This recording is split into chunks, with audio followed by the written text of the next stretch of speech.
Catecismo de la Iglesia Católica.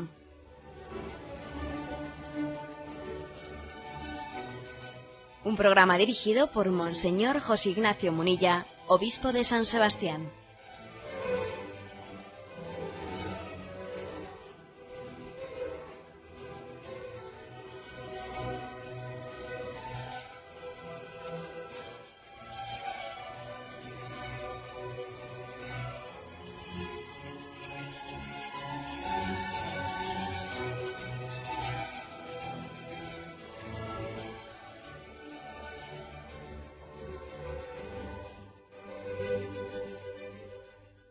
Un cordial saludo a todos los oyentes de Radio María.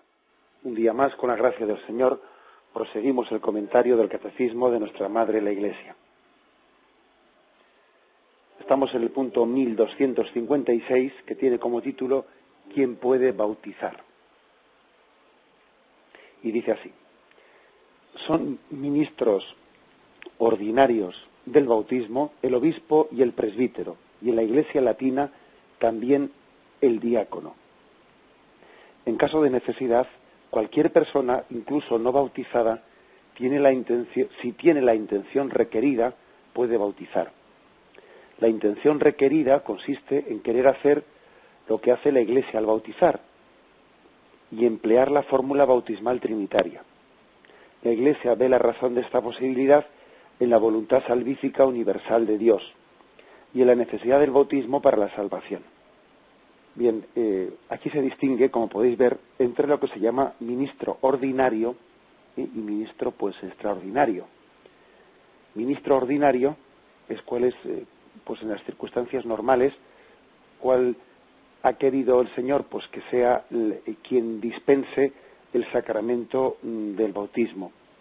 Y ese ministro ordinario, pues, es el obispo, el sacerdote y también el diácono. En la Iglesia latina es el diácono. En las iglesias orientales no suele ser el diácono el ministro ordinario, sino que se reserva exclusivamente para el obispo o el sacerdote o el presbítero.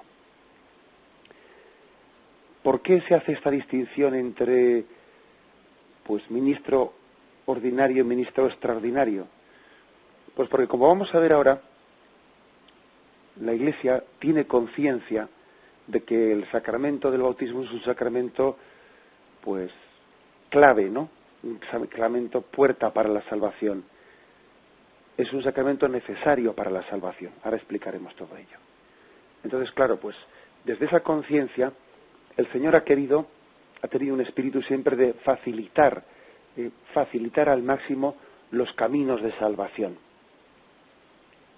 Y dado que si el sacramento del bautismo, pues, estuviese exclusivamente reservado para ser celebrado por los sacerdotes y por los obispos, pues podría ocurrir que habría situaciones, ¿no?, que habría ocasiones en las que el don de la salvación estuviese imposibilitado, ¿no?, o gravemente dificultado para alguien que no tiene acceso a un sacerdote, que no tiene acceso a un obispo. Bueno, pues por eso, en ese caso se facilita el que también, pues, un laico, incluso cualquier persona, aunque no sea bautizada, pueda ser ministro del sacramento del bautismo. Esa es la afirmación.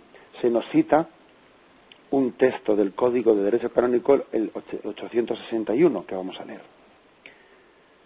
Es ministro ordinario del bautismo el obispo, el presbítero y el diácono. Si está ausente o impedido el ministro ordinario, administra lícitamente el bautismo un catequista u otro destinado para esta función por el ordinario del lugar, y en caso de necesidad cualquier persona que tenga la debida intención, y han de procurar los pastores de almas, especialmente el párroco, que los fieles sepan bautizar debidamente. Fijaros este punto, que yo tengo que confesar que cuando lo he leído me ha sorprendido, ¿no? Dice que el párroco, entre los quehaceres de formar bien a sus feligreses, debe también de enseñarles, pues vamos, darles un pequeño cursillo, vamos, ¿no?, un pequeño cursillito de cómo bautizar, porque puede ocurrir que haya un caso de urgencia en el que sea necesario.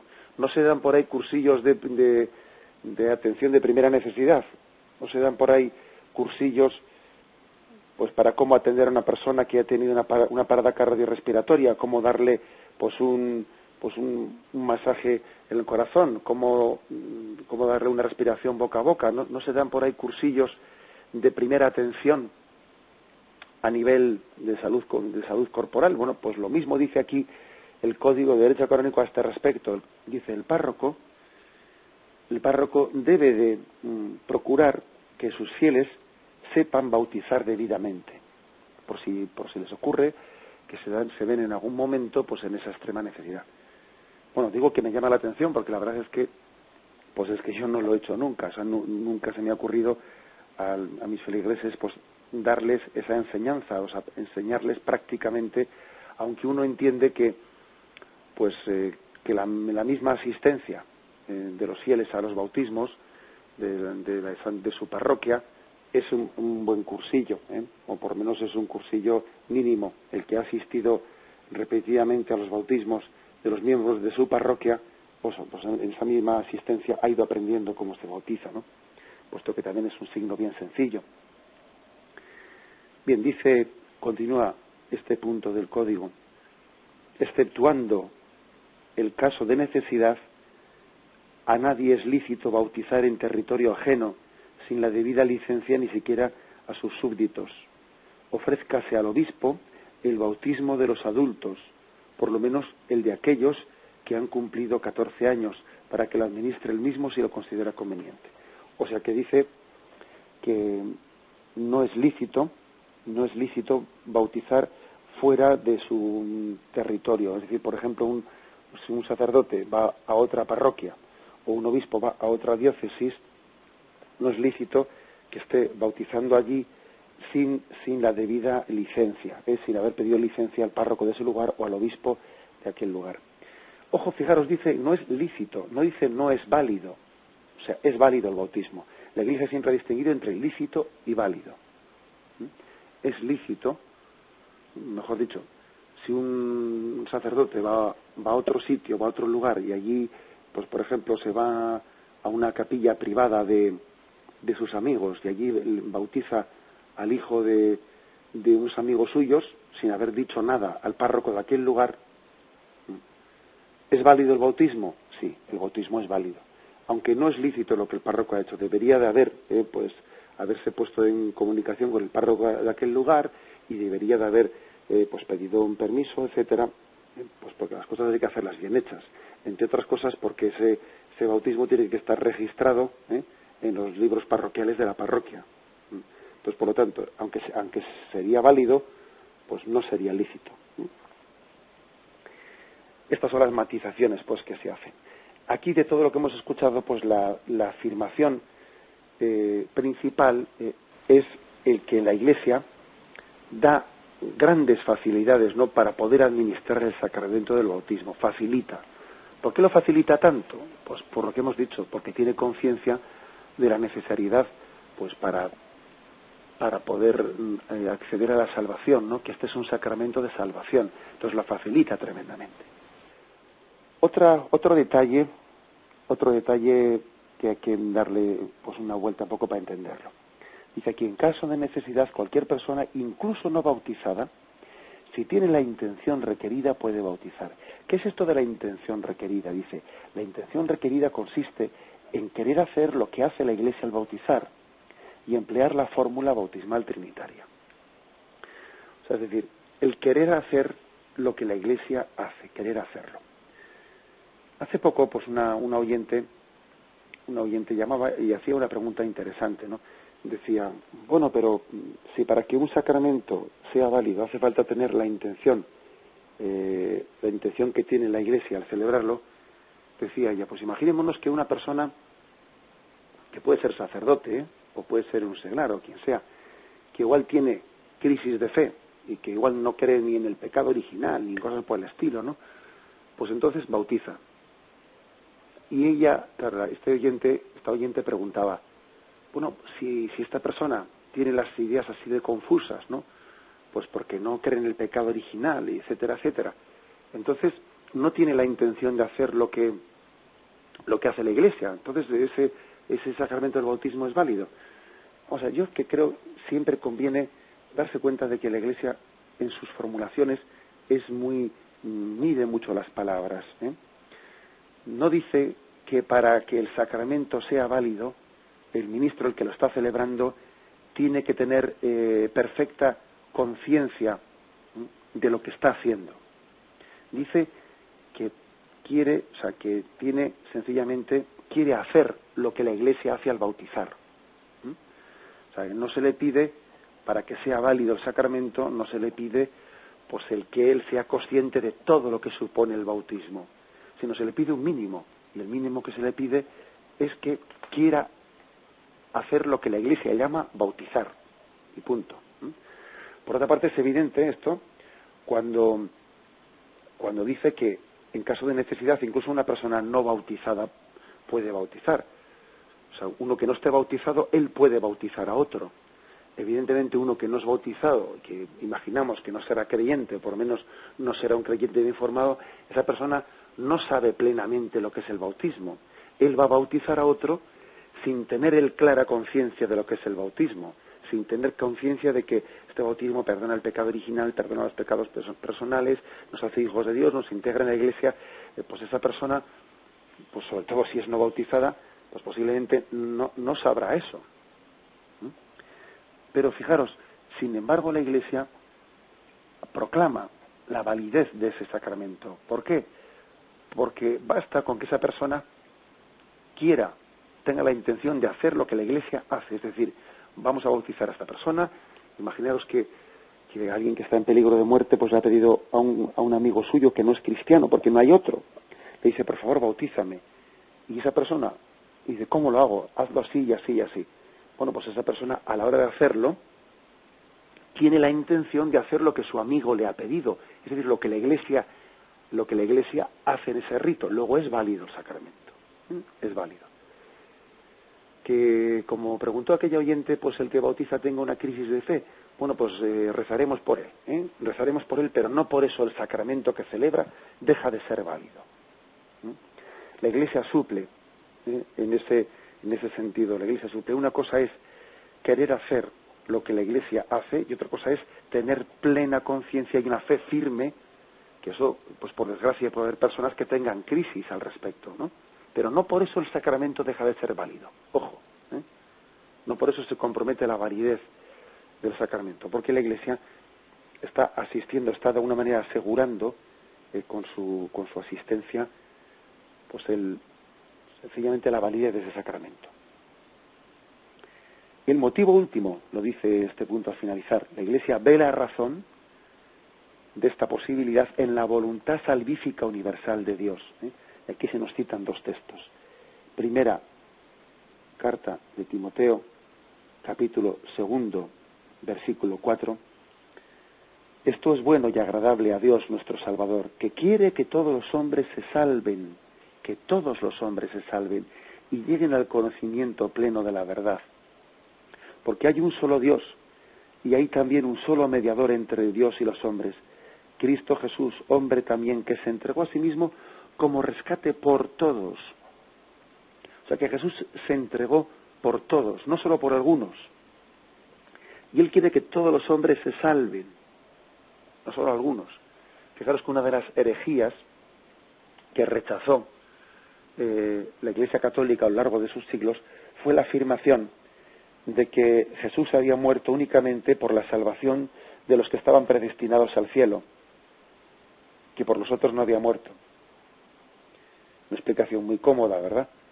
Muy cómoda eso de decir, no, Jesús ha muerto por la salvación para redimir a los que iban a salvarse. Él no ha muerto por aquellos que Él sabía que nos iban a salvar y por eso no ha muerto. No, esa explicación la Iglesia la rechazó de plano. Jesús ha entregado su vida por todos. Y entendemos también el sufrimiento de un padre cuando ha visto que algunos hijos han rechazado o que rechazamos, ¿no?, el don de su salvación. Un padre sufre cuando ve que sus hijos están rechazando lo que él hace por ellos. Dios sufre en este sentido, en el sentido de que el amor no es amado, de que la salvación que es ofrecida no es recibida. Y este es un misterio tan grande que a veces nos es más cómodo decir, pues, esto que estas herejías, ¿no? La herejía jansenista y algunas otras afirmaron, bueno, pues Jesús únicamente murió por redimir a los que iban a salvarse ir al cielo. No, falso. Jesús entregó su vida por la salvación de todos. La entregó por el hijo pródigo que estaba fuera de casa, por el que estaba en casa, la entregó por todos. Y bueno, y de aquí se sigue, pues el que la Iglesia, tomando conciencia de esa voluntad salvífica universal de Cristo, ponga todas las facilidades posibles para que el sacramento sea administrado en bien de todo el mundo. Porque tiene esa conciencia de que Jesús lo hizo todo por la salvación, y por eso también nosotros decimos, pues vamos a facilitarlo totalmente por la salvación. El segundo texto, que ya hemos tenido ocasión de leerlo en días anteriores, y les dijo, id por todo el mundo y proclamad la buena nueva a toda la creación. El que crea y se bautice se salvará, el que no crea será condenado. Bien, por lo tanto, es importante que pasemos a explicar ahora el motivo de la necesidad del bautismo para la salvación. Vamos a explicarlo y ahora tenemos un breve momento de reflexión, continuamos enseguida.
El punto 1257, que habla de la necesidad del bautismo, dice así. El Señor mismo afirma que el bautismo es necesario para la salvación. Aquí se nos cita Juan 3:5. En verdad te digo, el que no nazca del agua y del Espíritu no puede entrar en el reino de Dios. Continúa el catecismo.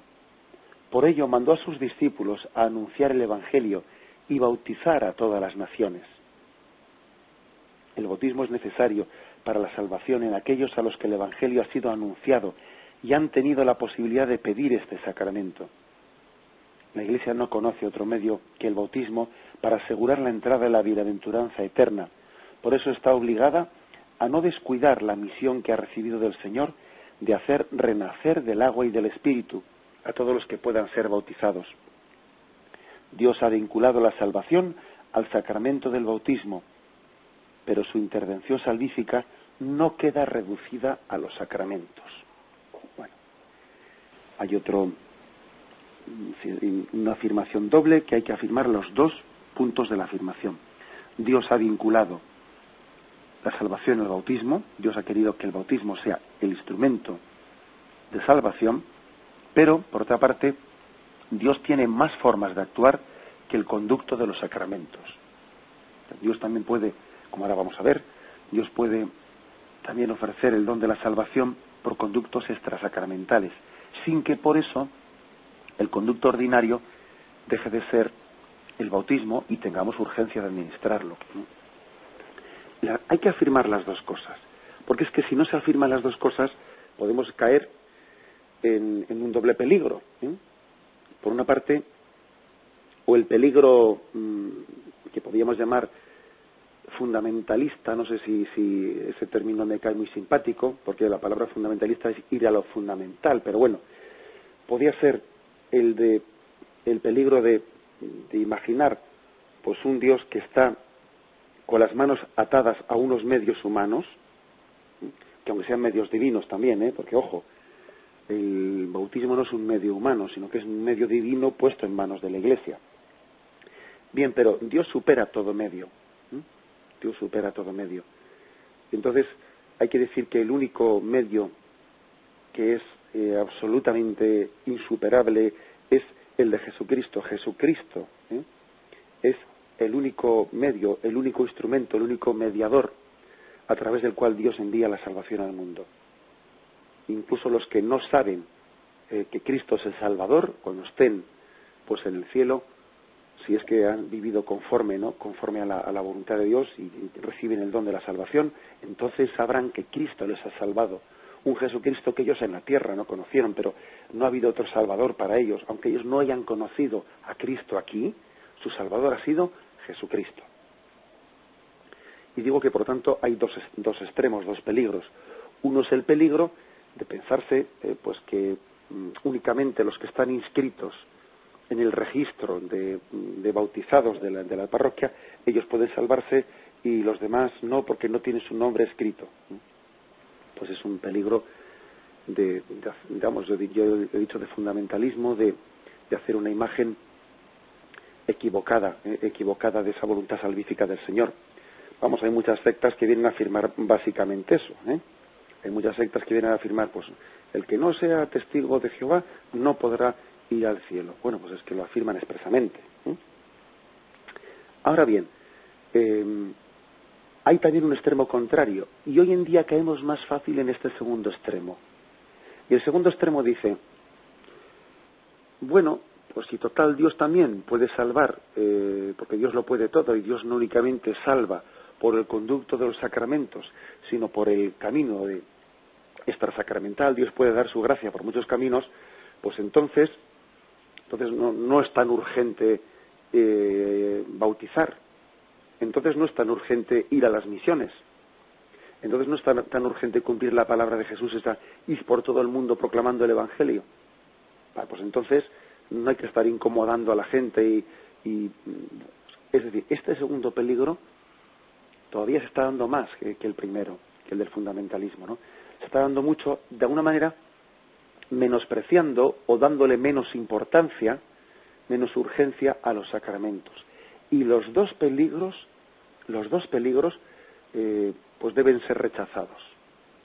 Tenemos que afirmar que Dios tiene capacidad de dar su salvación, incluso por medio extrasacramentales, pero no por eso existe una absoluta urgencia en que el medio ordinario, en procurar facilitar a todo el mundo el medio ordinario que es el de los sacramentos. Porque lo que no podemos es estar siempre recurriendo a la situación especial, a la situación extraordinaria. Son 7 los sacramentos, ¿no?, de la salvación. 7 los sacramentos fundados por Cristo. Algunos con un poco de gracia, bueno, pues un autor con gracia, decía también que algunos se salvan por el 8º sacramento. El 8º sacramento se refería al sacramento de la ignorancia, pues que si es ignorante, si él ignoraba que los dones de la salvación estaban dados en Jesucristo, a la Iglesia Católica, y a través de los 7 sacramentos, también su ignorancia le salvará.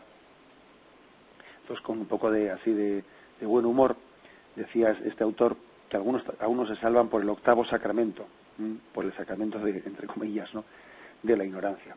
Bien, pero lo que no podemos pensar, lo que no podemos proponer es quedarnos cómodos en esto y dejar de predicar los 7 sacramentos en la esperanza de que la gente se salve por ese 8º sacramento de la ignorancia. Que no, hombre, que eso no puede ser. Porque siempre el conducto ordinario para la salvación, pues lógicamente será mucho más fácil, porque es más fácil recibir un don cuando uno es consciente del don que está recibiendo, cuando se lo están predicando, cuando le están diciendo que se abra a recibirlo. Siempre será más fácil el don de la salvación a través de los sacramentos objetivamente instituidos por Cristo, que no a través de una situación en la que la ignorancia exime de culpa y tal y cual. Siempre será mucho más fácil lo primero que lo segundo. Bien, luego, esta es la afirmación que hay que hacer, una afirmación importante, como veis. Y esto es doctrina del Concilio Vaticano II, que creo que es importante decirlo, porque a veces se ha hecho una caricatura del Concilio Vaticano II, como si el Concilio Vaticano II hubiese afirmado una doctrina que era distinta a la que la tradición católica había afirmado hasta entonces. Bueno, pues eso no es cierto. No es cierto. El Concilio Vaticano II pues empalma con toda la tradición de la Iglesia de los concilios anteriores, ¿no? Como no puede ser menos, porque es que si no eso no sería un concilio, no sería pues una ruptura de la fe de la Iglesia. Fijaros, por ejemplo, lo que dice el punto 14 de la Constitución Lumen Gentium. Dice: el Sagrado Concilio pone ante todo su atención en los fieles católicos y enseña, fundado en la Escritura y en la tradición, que esta Iglesia peregrina es necesaria para la salvación. Pues solamente Cristo es el mediador y el camino de la salvación, presente a nosotros en su cuerpo que es la Iglesia, y él, inculcando con palabras concretas la necesidad de la fe y del bautismo, confirmó a un tiempo la necesidad de la Iglesia, en la que los hombres entran por el bautismo como puerta obligada. Fijaros que estamos hablando del Concilio Vaticano II, y que está hablando de que existe la necesidad de Cristo mediador, la necesidad de la Iglesia, la necesidad del bautismo como puerta obligada. Por lo cual no podrían salvarse, continúa, por lo cual no podrían salvarse quienes, sabiendo que la Iglesia Católica fue instituida por Cristo como necesaria, rehusaran entrar o no quisieran permanecer en ella. O sea, es decir, aquel que haya tenido la luz suficiente para conocer pues que Cristo es el Hijo de Dios enviado a nosotros para nuestra salvación, que la Iglesia es el cuerpo místico de Cristo, que la Iglesia está fundada por Cristo y le ha dado los medios objetivos de salvación, que aquel que no conociese, pues que el bautismo es la puerta de la salvación, aquel que no lo conociese, pues Dios, él le juzgará según la verdad que ha conocido en su conciencia. Por eso el juicio subjetivo nosotros nunca lo podemos hacer, porque Dios es el que juzgará, porque Él conoce qué verdad es la que uno ha conocido en el interior de su conciencia. Ahora bien, también afirma el concilio, que nosotros, sin poder juzgar a nadie concretamente, sí que afirmamos con lo que Jesús dice en el Evangelio, pues que si alguien ha conocido estos dones de salvación en Cristo, en la Iglesia, en los sacramentos, y los ha rechazado conscientemente, que en ese rechazo él ha rechazado la salvación. Él ha rechazado la salvación. Dice Marcos 16, no lo olvidemos. El que crea y se bautice se salvará, el que no crea se condenará.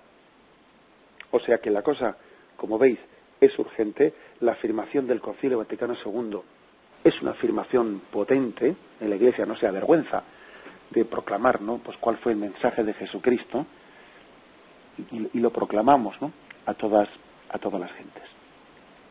Vamos a meditarlo y continuamos enseguida.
cómo ha terminado este punto 1257 diciendo que Dios ha vinculado la salvación al sacramento del bautismo, pero que por otra parte la intervención salvífica de Dios no queda reducida a los sacramentos, o sea, Dios también tiene en su voluntad salvífica y en su capacidad, porque para eso Dios es todopoderoso, ¿no?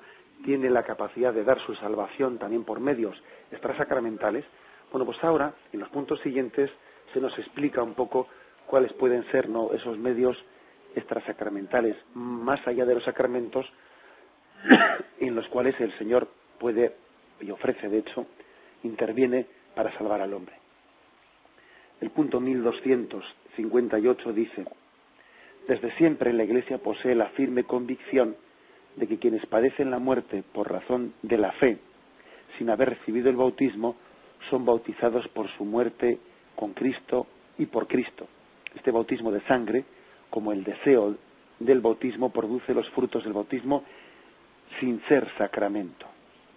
O sea, aquí tenemos ya un caso concreto, que es el bautismo de sangre. El bautismo de sangre que llamamos el martirio. El bautismo de sangre pues nos da plenamente, sin ser un sacramento, porque el martirio no es un sacramento, pero sin serlo nos da la gracia del sacramento del bautismo. La Iglesia incluso puede, y de hecho lo hace, canoniza, eleva a los altares a los mártires, sin necesidad de pedir en el proceso de canonización pues un milagro o dos milagros, ¿no?, como se pide en el resto de los santos. Pero los mártires no pide tal cosa, sino que proclama su santidad, porque el mismo bautismo, ese bautismo de sangre, esa sangre que ellos han derramado, como ha sido derramada por confesar la fe de Jesucristo, esa sangre no es ya su sangre propia, sino que es la sangre de Cristo, que les lava y les purifica de todos sus pecados. Incluso fijaros, aunque esa persona, que igual es hacer una especie de, pues un caso pues difícil, ¿no? Pero bueno, imaginémonos que una de esas personas, uno de esos mártires, estuviese en pecado grave. Digo que no parece eso muy probable. No parece muy probable que un mártir vaya a sufrir el martirio en pecado mortal, pues porque difícilmente iba a tener ese acto de amor a Dios sobre todas las cosas si estuviese en pecado mortal. Pero bueno, imaginémoslo, ¿no? Bueno, pues el martirio es un bautismo de sangre que le limpia no solo del pecado original, sino de todos sus pecados personales. Y la Iglesia canoniza de hecho a alguien por el solo motivo, como si no fuese nada, claro, por el motivo de haber recibido ese bautismo de sangre. El siguiente punto, el 1259. A los catecúmenos que mueren antes de su bautismo, el deseo explícito de recibir el bautismo, unido al arrepentimiento de sus pecados y a la caridad, les asegura la salvación que no han podido recibir por los sacramentos. Otro caso, ¿no?, del que ya hemos tenido ocasión de hablar aquí. Los catecúmenos que están, adultos se refiere, ¿no?, pues que están en proceso de preparación para el bautismo, si mueren, y no me refiero de martirio, sino de una enfermedad natural, o un accidente, o lo que fuere, ¿no?, si mueren antes de haber podido recibir el bautismo, se considera que ellos han tenido un bautismo de deseo, que ellos, aunque no hayan podido recibir físicamente, ¿no?, pues el bautismo, deseaban recibirlo, se estaban preparando para ello. Con lo cual ese deseo, junto a un acto de contrición, de arrepentimiento de sus pecados, ¿no?, pues confiamos, ¿no?, en que les dé por ese medio de lo que se llama el bautismo de deseo, pues el don de la salvación. Un punto más, el punto 1260, otro caso, que este caso ya es mucho más amplio, es importante entenderlo bien. Dice: Cristo murió por todos, y la vocación última del hombre es realmente una sola, es decir, la vocación divina. En consecuencia, debemos mantener que el Espíritu Santo ofrece a todos la posibilidad de que de un modo conocido solo por Dios se asocien a este misterio pascual. Todo hombre que, ignorando el Evangelio de Cristo y su Iglesia, busca la verdad y hace la voluntad de Dios según él la conoce, puede ser salvado. Se puede suponer que semejantes personas habrían deseado explícitamente el bautismo si hubiesen conocido su necesidad. Es decir, Dios ha creado al hombre con un deseo natural de conocer la verdad y amarla una vez conocida. El hombre tiene obligación, por ese entendimiento y esa voluntad que Dios le ha dado en su alma espiritual, de conocer la verdad, de buscar la verdad, de no conformarse con la mentira, de no conformarse con la mediocridad, con la duda, de buscar la plenitud. Entonces, todo hombre debe de buscar, no está llamado, tiene vocación a la verdad y vocación al bien, a buscar la verdad y abrazarla una vez descubierta. Bien, pues fijaros, aquí pone un ejemplo bien hermoso. Una cosa es que esa persona haya buscado la verdad y el bien, y como nadie le ha predicado, o no le han predicado suficientemente, ¿no?, que esa verdad y ese bien que busca es Jesucristo, y está en el seno de la Iglesia, pues él es posible que haya estado buscando a Cristo sin saberlo, que era Cristo a quien buscaba. Es Cristo a quien él buscaba. Es Cristo el bien al que se abrazaba, aunque él lo desconocía en ese momento. Si él hubiese sabido que la verdad es Cristo, si él hubiese sabido que la bondad es Cristo, si él hubiese sabido que la belleza es Cristo, entonces se hubiese abrazado al Señor sin duda alguna, ¿no? Pero podemos decir que aunque no lo haya hecho de una manera explícita, implícitamente él se ha abrazado a Jesucristo, porque ¿qué es la verdad sino Cristo mismo? ¿Qué es el bien sino Cristo mismo? ¿Qué es la belleza sino Cristo mismo? Es por lo tanto un punto que, como veis, es muy importante, ¿no?, a la hora de entender las cosas. Solamente Dios sabrá, solamente Dios sabe, ¿no?, hasta qué punto una persona ha conocido, primero, hasta qué punto una persona ha buscado sinceramente la verdad y la bondad. Solamente solo Dios lo sabe. Si uno busca verdaderamente la verdad, o ha buscado lo cómodo, lo que le apetece, y solamente Dios sabe hasta qué punto esa persona tenía conciencia de que la verdad y la bondad estaban ligadas en la revelación de Cristo, a la revelación de Jesucristo. Pues conforme a esas dos cosas, a la búsqueda sincera que ha tenido de la verdad y a la conciencia que tenía de que esa verdad era Jesucristo y la dispensaba la Iglesia Católica, sus sacramentos, bueno, pues Dios le juzgará, Dios le juzgará. Pero esta afirmación del catecismo es muy importante, la afirmación de que el Señor puede dar su salvación también a aquellos que han buscado la verdad sin saber, sin ser conscientes plenamente de dónde se encontraba esa verdad. El Señor no se oculta a aquellos que le buscan sinceramente. El Señor no se oculta. Puede ser que muchas personas deseen vivamente no conocer la plenitud de la verdad y no la conozcan, bueno, pues no por su culpa, sino por culpa de otros que no se la hemos predicado, ¿no? Por culpa de que no siempre hemos sido testigos de Cristo como teníamos que haberlo sido, o que nos hemos dormido en los laureles, y si hubiésemos sido más santos, pues las misiones de la Iglesia hubiesen llegado todavía más allá de lo que han llegado, y a nuestros jóvenes y a nuestro entorno le hubiésemos dado un testimonio más convincente, ¿no?, más convincente del mensaje de Jesucristo. Eso solamente Dios lo sabe. Dios sabe hasta qué punto una persona ha conocido y luego lo ha rechazado, o más bien no lo ha conocido.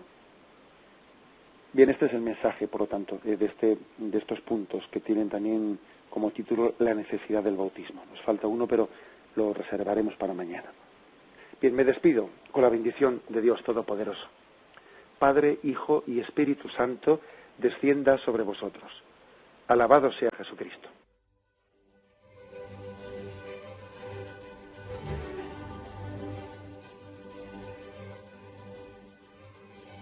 Finaliza el Catecismo de la Iglesia Católica, un programa dirigido por Monseñor José Ignacio Munilla, obispo de San Sebastián.